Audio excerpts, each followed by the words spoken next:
Hello and welcome to Moderate Fantasy Violence, a podcast about pop culture and the world around it. I'm Alistair. And I'm Nick.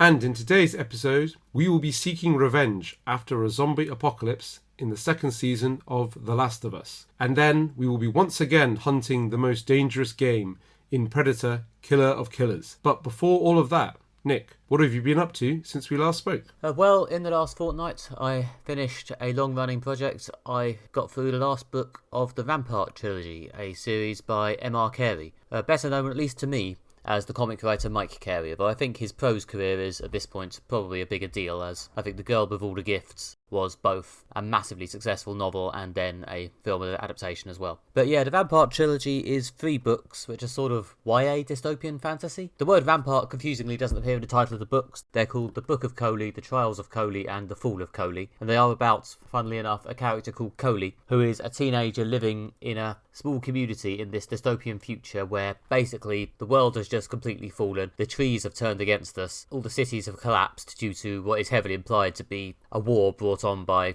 shitty right-wing leaders. A very thinly veiled Nigel Farage involved in the backstory of this dystopia. And the settlements are controlled by these groups of people called the Ramparts, who have formed this sort of aristocracy based on who has control of the tech, which is the sort of leftover technology from this society that existed before they all just fucked themselves over. And this ranges from things like weapons and flamethrowers to just things like MP3 players. But only the Ramparts can control it, which, funnily enough, there's a dark secret behind the reason that only the Ramparts are special enough to control the tech, and Coley discovers this secret, and then this unlocks a mess of events that sees him exiled from his home and on a long journey to discover the truth behind not just the Ramparts and the tech, but the entire history of the world.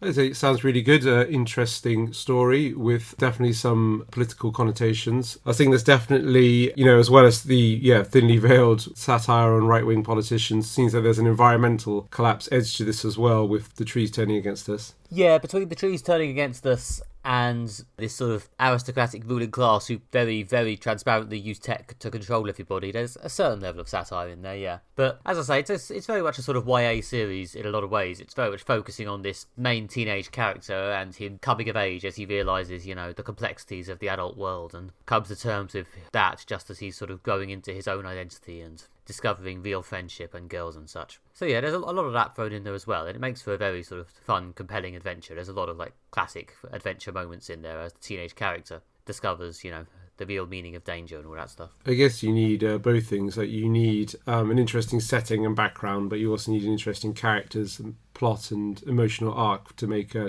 great story. Yeah, and Mike Carey, Carey, I guess, in this conversation, always been a very, very solid writer. He's not necessarily the person who does the big flashy thing, but he's always been very good at coming up with, clear plots that hold together and have a lot of good twists and turns, along with a whole cast of characters who all have, personalities and motivations. There's a group of people around Coley who end up going on this journey with him, and they're all very interesting characters with their own problems and their own secrets, which sort of slowly unfold over the course of the trilogy. Yeah, as I say, I haven't read a whole trilogy for a while, to be honest. Me and reading have been going a bit slowly together for the last couple of years, but yeah, no, this was really good. I powered through this one fairly quickly. It was very propulsive adventure fiction. M.R. Carey, or Mike Carey, is a great writer. I really enjoyed both The Girl with All the Gifts and the sort of prequel as well he wrote for that. The Girl with All the Gifts definitely a high point, but he is a great writer. He also wrote the Felix Castor novels, and I can't remember if they were published under Mike Carey or M.R. Carey. I think they were Mike Carey. M.R. Carey was after that. It started with The Girl with All the Gifts. Yeah,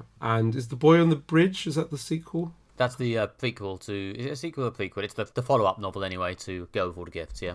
Yeah, it is a prequel, actually. They're probably best read in the order they were published. But yeah, he's a really good prose novelist. He's got a really good eye for a tight story, interesting characters. So I'm glad that these are good. They're on my to-read list. So yeah, and this is another incentive to get to them. Yeah, no, he does have a really good sort of evocative turn of phrase. There's a lot of... Yeah, obviously it's a sort of adventure story about this character cast out from his home into a fantasy world. So there's a lot of focus of him travelling from place to place, finding new weird creatures or weird societies or little cults who have grown up in certain areas, and it's always very specific and evocative.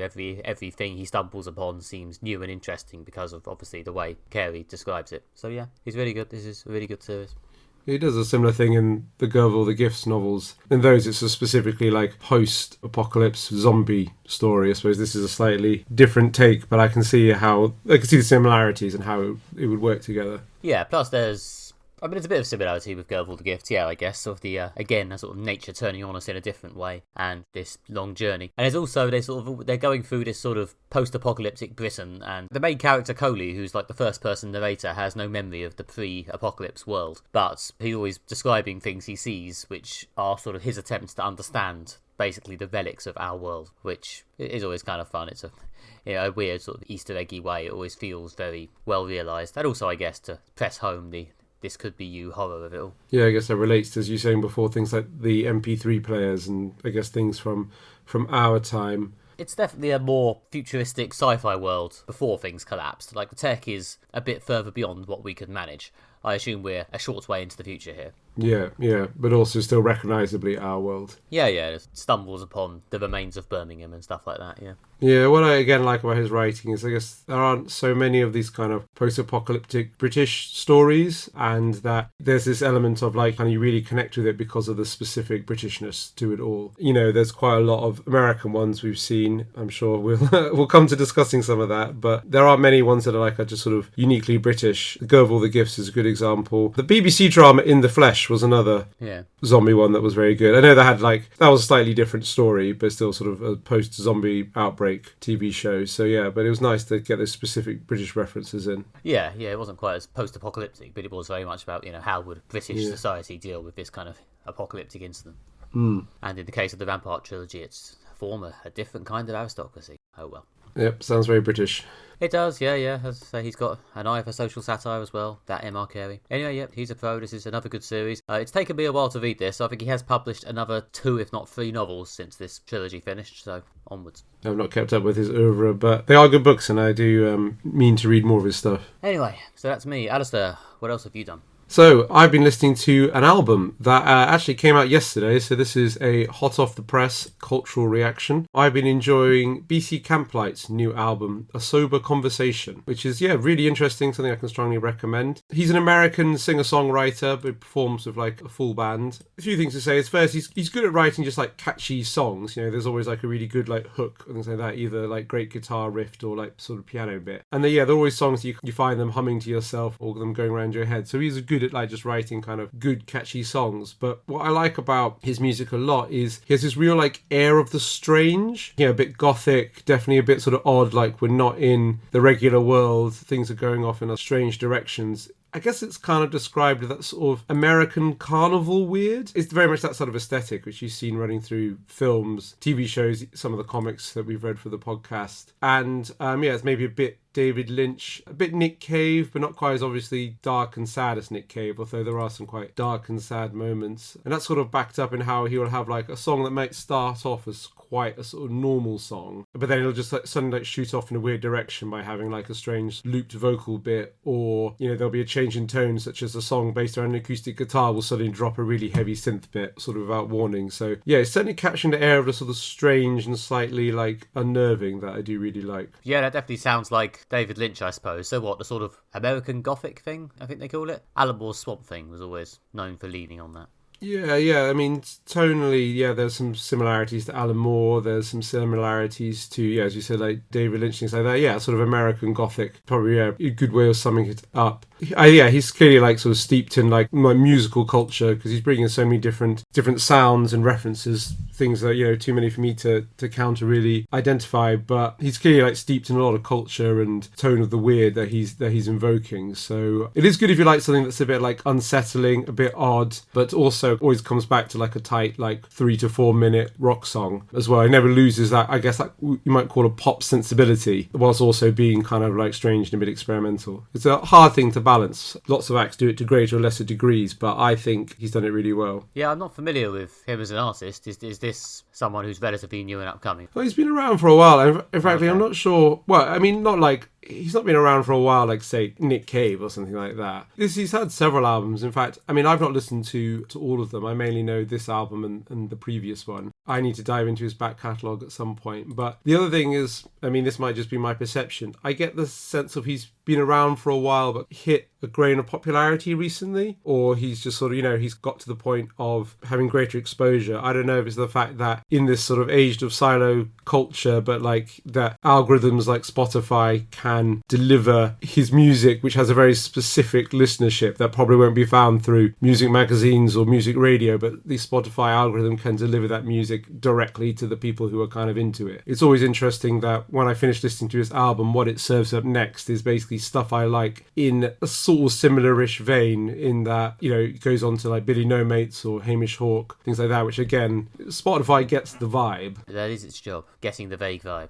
And to be fair, a job it's very good at, Exactly, which is why I think maybe he's had an explosion of popularity, in that people who like this vibe maybe struggles to put into words. The algorithm can get him to his audience. I mean, it's possible he's also much more popular in America as well, being American, but I hope to look up, see if there's a Anthony Fantano review. I will check that out after the podcast, unfortunately, to see what our favourite flannel shirt wearing music critic thinks of this album. Yeah, I'm not sure I've actually mentioned Fantano that much on the podcast before, but yeah, sort of echoed, this is the one music critic I watch, which I'm aware he's the one music critic a lot of people watch. Yeah, we consume most of my content through YouTube, so that's where I get a lot of my music reviews. But yeah, I can recommend Anthony Fantano if you're interested in keeping on top of contemporary music and reviews. But yeah, and I can strongly recommend this album. It's got a real range of songs on it, which are really good. Some of them are kind of like gothic and weird. Some of them are sort of a bit more upbeat. Some of them are generally really quite sad. This is one called When I Make My First Million, that I found really quite sad, about this guy who's sort of like, I don't know, deferring life until he's incredibly successful and kind of hooked everything on this dream of being a millionaire. Yeah, it's just a really like sad thing, and evokes this specific tone of, again, someone has put their life on hold till they're successful. So, he's good at striking that kind of sad tone. There's some other good songs on the album I really like. The advanced single Two-Legged Dog is a good track. It features guest vocals from Abigail Morris, lead singer of The Last Dinner Party, which is a good crossover. They're both sort of influenced by the gothic, the sort of the weird, and a sort of, I guess you call them art rockers or something like that. Both their style and vocals go well together in that song. The title track from the album, A Sober Conversation, is also very good. That's a sort of classic bit of BC Camplight. So yeah, if in the mood for something that's kind of rocky, but also a bit weird and left field, maybe not the sort of thing that normally gets commercial radio play, but it has some really interesting ideas and songwriting behind it, then I can strongly recommend this album on that basis. Okay, cool. I was listening to the Last Dinner Party album again the other day, because you mentioned it while we were in a pub, and that is, as you say, a good art rock album. So yeah, if there's some crossover there, then it might be worth me giving this a listen. Yeah. Again, they're good at writing an arty song that also has like a good hook, and really kind of catchy pop rock number. Especially like Sinner and Nothing Matters.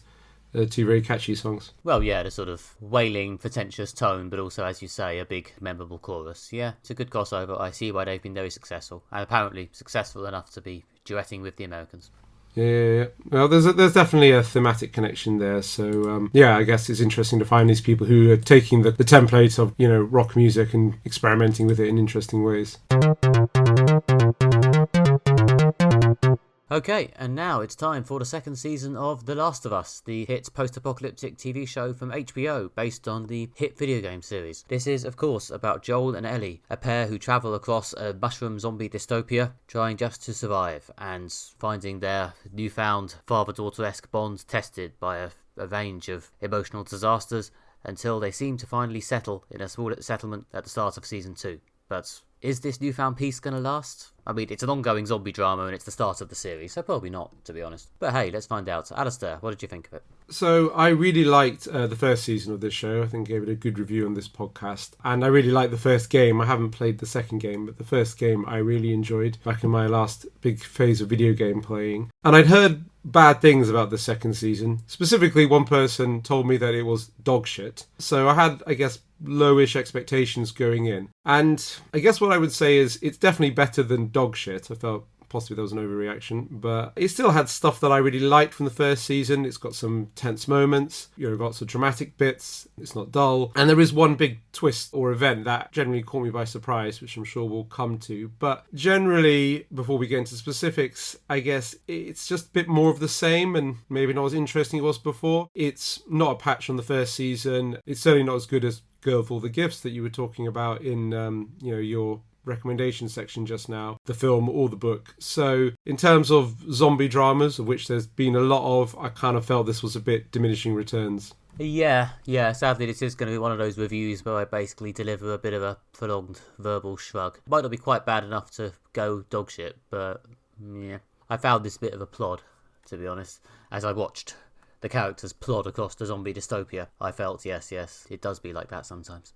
I too enjoyed the first season. I found it primarily very emotionally resonant. I think a lot of what was good about the first season was the sort of character stuff, and the second season, for various reasons, just doesn't have quite that level of resonance a lot of the time. Shout out to the penultimate episode, which does a lot of flashbacks and filling in backstory, and in doing so finds a lot of the sincere, real emotion that basically a lot of the rest of the episodes lack. In particular, there's a lengthy sequence which takes up most of the last 2/3-ish of the series, in which they go on, a long plodding journey to a new destination to encounter something dangerous, which, is what happens in these sort of shows. But it's just not very interesting. Everything feels quite tropey. The characters don't feel as developed as they did last year. The new things they meet, there's a faction who are some kind of cult, there's a faction who's kind of paramilitary, and it's just the sort of thing you see in zombie dramas. I know I say this every time we encounter a zombie, but I watched 9 years of The Walking Dead, and I'm afraid that was enough to make me feel a bit weary of this stuff. Yeah, it's fine. It's definitely premium zombie drama. They've spent the money.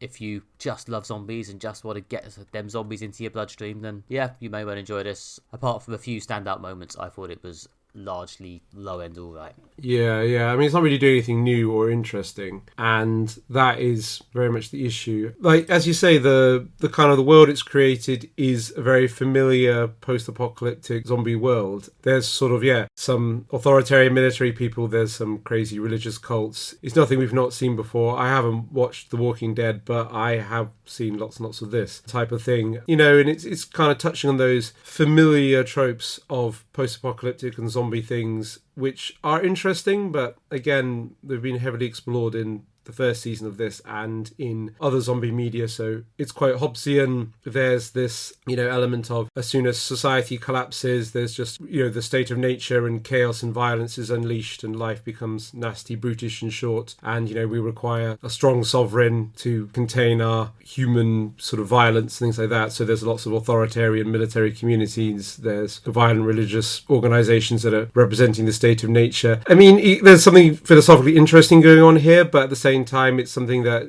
is explored in every other zombie or post-apocalyptic story. See also, again, Girl with All the Gifts, etc., etc. Yeah, and also while we're talking about, zombie tropes in general, in the first season, the zombies they have in this show, the sort of mushroom people, seemed quite new and interesting and freaky, and in this season they don't really seem to do much with that. We don't really get that much exciting new mushroom imagery. There's one bit at the beginning of the season with a big mushroom monster and one sequence towards the end which does have some fun mushroom business, but aside from that, they kind of could be any other zombies except for the fact that they run a bit. Yeah, exactly, and they also try to tease the thing, which is the zombies are evolving, they're becoming smarter, but they don't really fully explore that. I mean, I don't know if they're saving it for the third season, but I don't know, it didn't work in this season. And also, what made them interesting before is kind of gone. I mean, they're cordyceps zombies, that fungus that gets into ants and makes them kind of climb up trees and sort of takes over their brain. But imagine that, but in human brains and zombies, which bizarrely is also exactly the zombies that are in Girl with All the Gifts. I guess it's not exactly original idea that what if this fungus that takes over insects could take over people. Again, even that, as it was once seemed original idea, now starts to feel a bit tropey, and that I've seen it in at least 2 separate zombie media stories. Yeah, unfortunately, that is kind of the case. Yeah, it's similar zombies to the Girl with All the Gifts, and they're just not doing a huge amount different with them. Yeah, the interesting bits are just too spread out. And to get into more detail, I guess we have to spoil the big spoiler, to be honest, because it'd be good to actually, talk about the characters specifically. So, yes, there is a big spoiler towards the beginning of this season. End of episode 2, basically.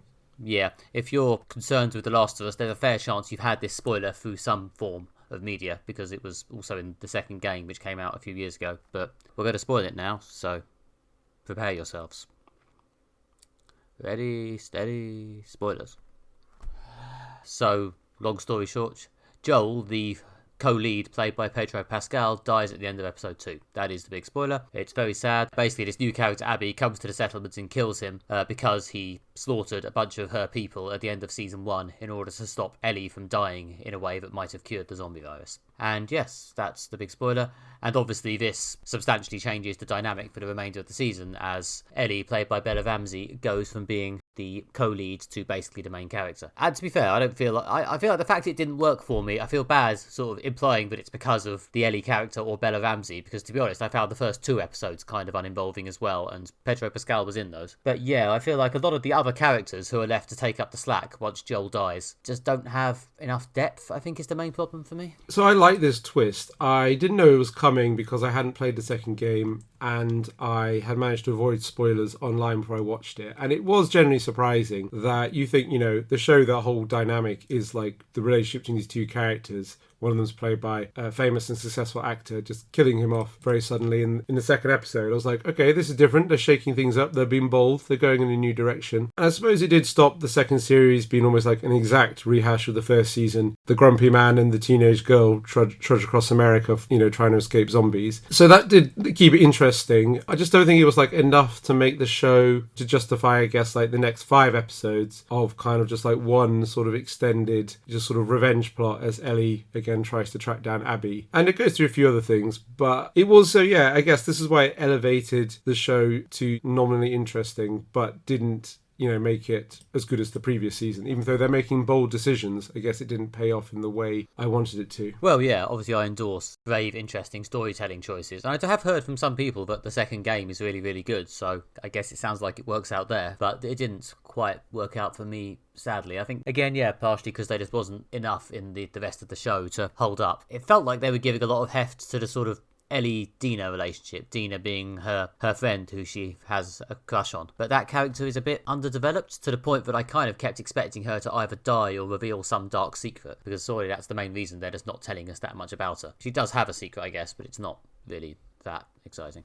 Yeah, I mean, one of the things I liked about the previous season of this show, and they usually do carry in here, there's a sort of Hemingway-esque sort of sparsity, especially to the dialogue and some of the characterization, which really worked in the first season. It's this show about sort of gruff, no-nonsense, not particularly emotionally articulate people getting on with the grim business of surviving after a zombie apocalypse. I mean, it made the dynamic work really well in the first season when you have, again, the gruff, not particularly articulate Joel and again, yeah, a teenage girl, Ellie, who's more expressive and like all over the shop. That made an interesting dynamic. And the other thing with having a Hemingway-esque sparsity to your writing, whatever, is that you kind of have to be like really precise and detailed with the sort of little bits of character that bring things to life, which obviously Hemingway was the master at. And this first season did really, really well of like being sparse and on the surface emotionally cold, but hinting at this sort of deeper world underneath it and these like more specific characters. And it kind of didn't really work so well in this first season. I did like, again, that it was very, again, like sparse dialogue, and there wasn't any soapy TV dialogue when people like shout their emotions or shout what they're feeling or the plot. It trusts you to be intelligent and to follow along and not have things like declared openly. But I guess you didn't quite get the sense of like the sort of subtlety of the characterization coming through this time. So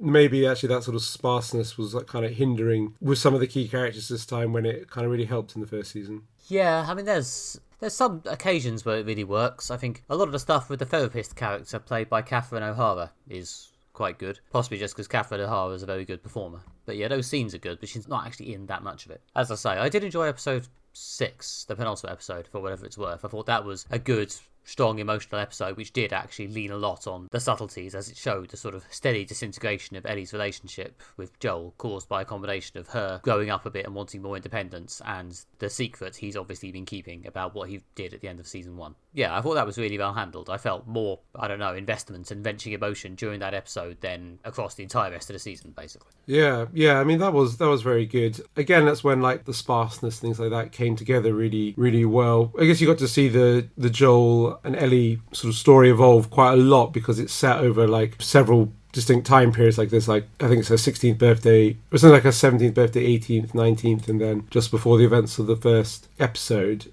of the second season. So you get quite a lot of characterization there. There's just some really strong bits of storytelling and writing. There's a great subplot to the episode involving an appearance from Joe Pantoliano, who probably most people remember from The Matrix and Memento. He's sort of a cult actor of films, but yeah, he's a great actor and does like a brief appearance as someone who's been bitten by a zombie but not turned yet. And yeah, they have a debate about killing him or how they're going to kill him. And that bit's like really like tense and quite emotional. So, when it's good, it can still be good. It's just not consistent, I guess. Yeah, and it's it's almost weird that they managed to wring more emotion out of that character than out of a lot of others who have a lot more screen time. It's just something isn't quite landing. So that episode by itself was very good. There's a part of me that I understand liking non-linear storytelling, or maybe just wanting to spread your Pedro Pascal appearances out a bit rather than have them all at the front of the season. But I don't know, there's a part of me that thinks they should have just put that stuff at the start of the season, and so we had a bit more of a clear through line into Joel's death. I think it would have maybe landed harder, but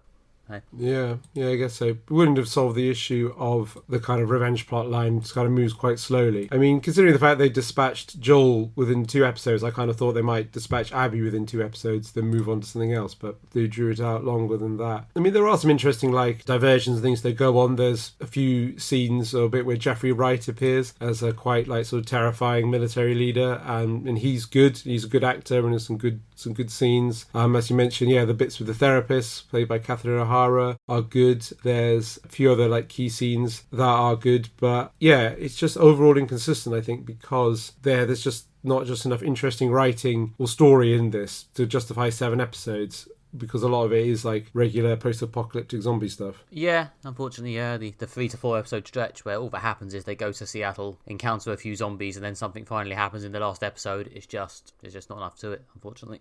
As I say, a bit of a shrug from me. As I say, I hear the game's great, and I gather they've split the game over at least 2, if not 3 seasons.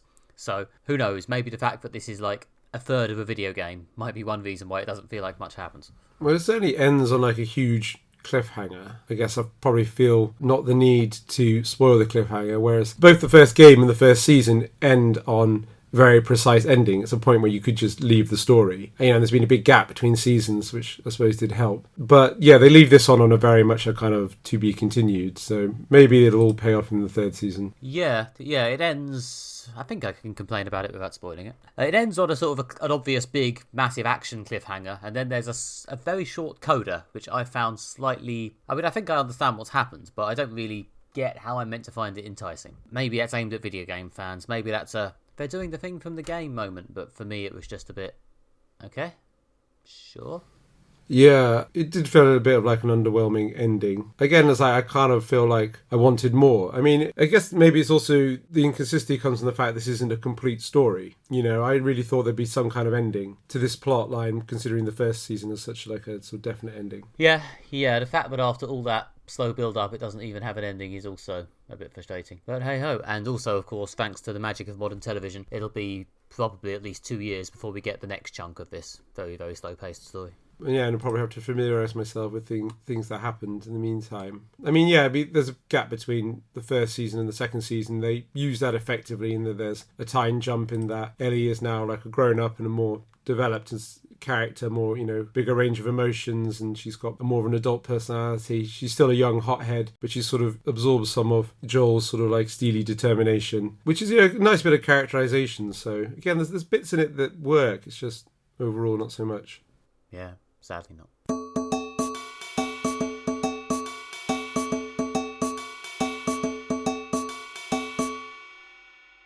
Okay, and lastly today, it's Predator Killer of Killers, a animated anthology Predator film which went up on Disney Plus in the last couple of weeks. This is directed by Dan Trachtenberg, who also directed the recent acclaimed Predator film Prey, and this is basically, if you enjoyed Prey, this is more stories in the same vibe as that. It's the Predator appearing throughout history, confronting a bunch of warriors from various times, including samurai, dogfighters in the war, and Vikings. So this is 3 stories of the Predator fighting these different warriors, and then maybe a little bit of a final story to bring it all together at the end. We have seen this recent film. Alistair, what did you think of it? So I didn't know what to expect from this going in, which I felt was probably the best way to experience it. I try as much as possible to know as little as I can about things before I go into them. It varies how successful you can do that. But trying to be as open-minded. So I didn't know this was an anthology film. But it really surprised me. It's got these 4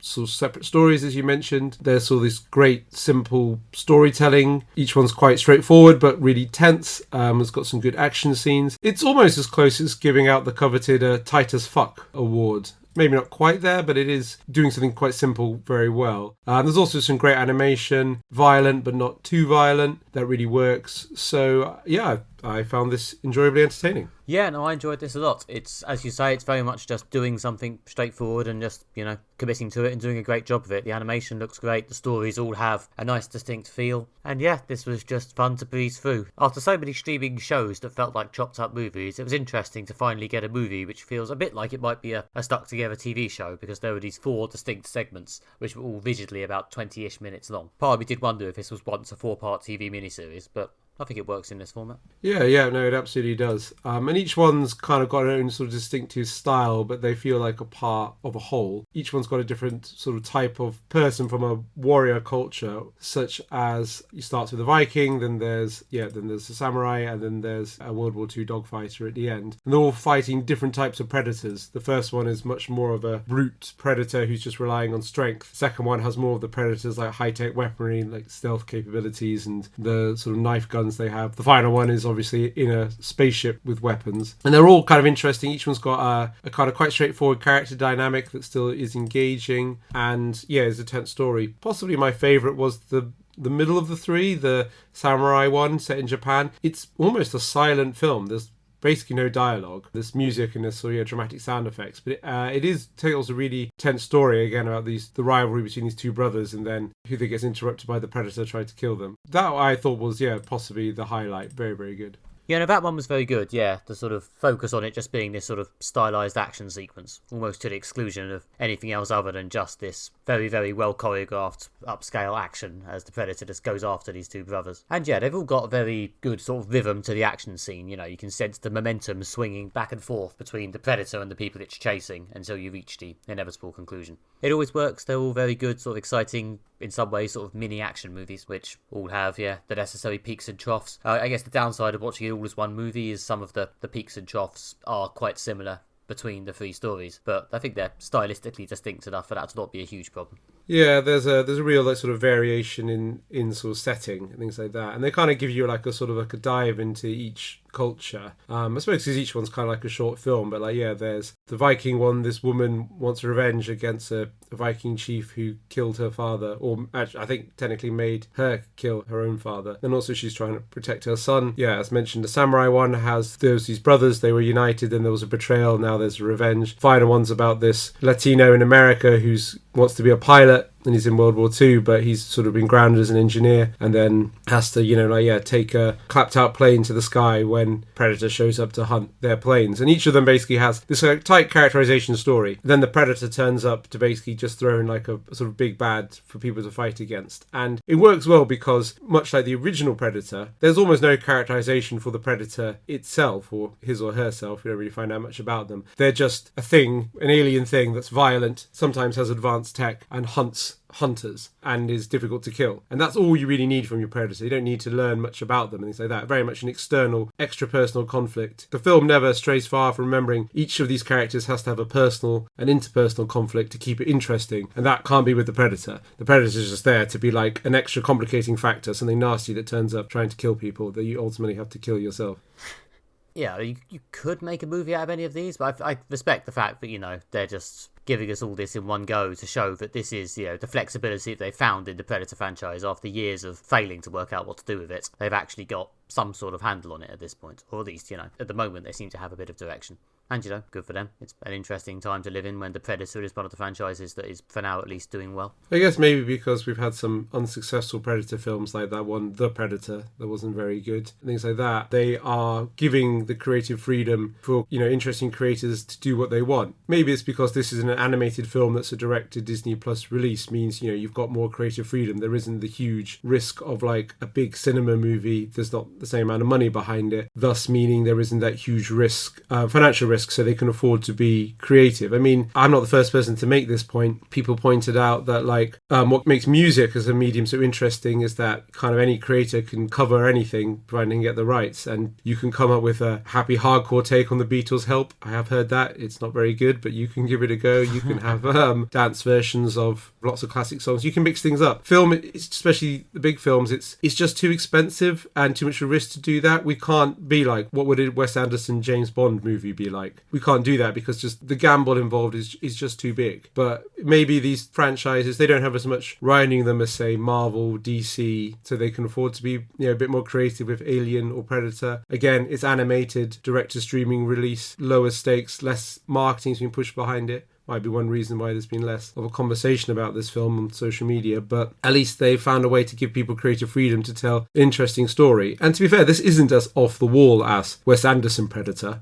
I mean, I'd watch that. I don't know if many other people would. But it's got enough like creativity, like I say, like this anthology approach, the interesting animation, the fact that one of them is basically like a silent film. There's enough interesting creative stuff there to make this more than just another film in which some soldiers wander into the jungle and have to fight the Predator. Yeah, I mean, this is directed by the same person as Prey, and that's Dan Trachtenberg, who has also got a new live-action Predator film coming out later in the year, so there's some degree of this being part of the franchise direction. I guess this is kind of paving the way for the release of that upcoming live-action film, getting the fans warmed up. Yeah, exactly, yeah. Well, it's an interesting, maybe passion project he wants to do on the side. But it does work, yeah. And, yeah, as you said, each of these films, maybe they could be expanded into like a feature-length film themselves. But I don't think they really need it. They need more layers and complications. I mean, the original Predator film does not have a particularly complicated or sophisticated plot. I think what keeps it going is the fact that Arnie has quite a few buddies for the Predator to chew its way through before the ultimate final confrontation between the two of them. It does have some great moments, and it is very tense. But it's not, again, like a film that's like overflowing with plot and characterization. Whereas here, they've got like enough in each story to make it work, and expanding it more might not work. But like as soon as it starts to become less interesting, there's like a violent bit with the Predator, and then it moves on to something else.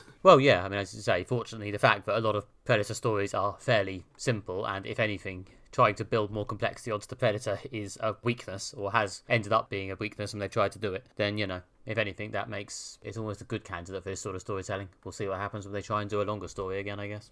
Yeah, I mean, we've talked about how sometimes Batman stories suffer from under too much Batman lore, but there is a lot of Batman to explore, and a lot of history there, which the Predator is really not that deep. So we don't need additional layers of Predator lore. I mean, this also applies to Alien, for example. I mean, I am aware there are the Alien versus Predator comics and video games, which I've not particularly dived into. I believe that they certainly build out the universe more, add more layers, and, are popular and people like them. I'm sure there's some good storytelling there. I suppose there maybe is a way to tell that story well, but certainly whenever that sort of stuff has been brought into films, I'm thinking from the AVP films and the film The Predator, it's not been successful. And the recent simpler approaches such as Alien, Romulus, Prey, now this film, have worked. So there is something about the sort of simple, straightforward approach to these, I guess, like classic characters that works well. Again, I guess it's a hint about the core appeal of these franchises, and I guess it's nice that they seem to have finally taken that message. We'll see, I guess, when the next live-action one comes,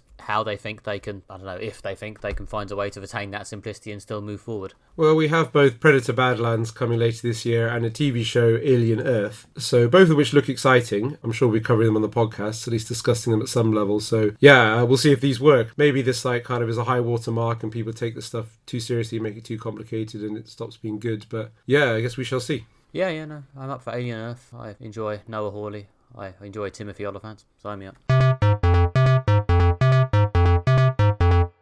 That's all we have time for this episode. If you have enjoyed this episode of Moderate Fantasy Violence, then please subscribe in your podcatcher of choice. While you're there, please leave us a review, as it helps other people find out about the show. You can also visit our website, moderatefantasyviolence.com, where you can find back issues of the podcast, bonus audio clips, and short written pieces by Nick and myself. And you can also follow us on social media. I think we're on Blue Sky and X, formerly Twitter, and possibly Facebook as well. Search for Moderate Fantasy Violence and the little purple logo should pop up. You can also follow me on Twitter, where I am generally nickbryan.com. That's with the dot on Blue Sky and with the word dot on Instagram. You can follow me on Blue Sky, Instagram or TikTok by searching for Alistair Ball, or you can find more of my writing at redtrainblog.com. And you can find my theatre reviews at everythingtheatre.com. You can also join us here next time when we will be catching up with the latest adventures of the Man of Steel in a new Superman film from DC, directed by James Gunn. And then we'll be donning a metal suit in Ironheart from Marvel, a metal superhero double bill for you there. Until then, have a good one, and goodbye. Bye.